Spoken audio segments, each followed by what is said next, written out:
Bonjour à tous, aujourd'hui je vais vous présenter la deuxième vidéo qui parle de la polaire d'un avion.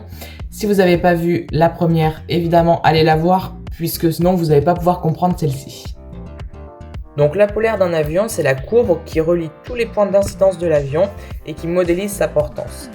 Ça on avait vu. Mais savez-vous à quoi correspond le CZ et le CX sur le schéma? En fait, le CZ correspond à la portance de l'avion et le CX à la traînée. Le but des ingénieurs aéronautiques est de construire des avions avec le maximum de portance et le minimum de traînée possible.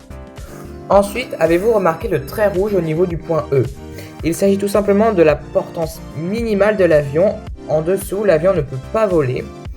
Et le trait rouge au niveau du point A correspond à la portance maximale. Au-delà de ce niveau, la portance chute et l'avion entre en phase de décollage, ce qui est très dangereux pour lui.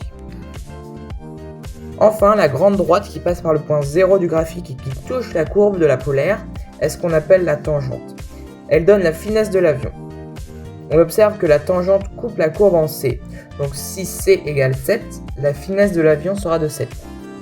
La finesse d'un avion, c'est la distance qu'il peut parcourir sans moteur, c'est-à-dire sans puissance et donc à partir de 0 km/h.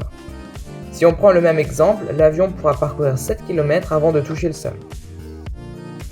Pour finir, la polaire se mesure dans une soufflerie. Je ne vais pas trop m'attarder dessus, mais c'est une grande machine composée de 4 grandes parties.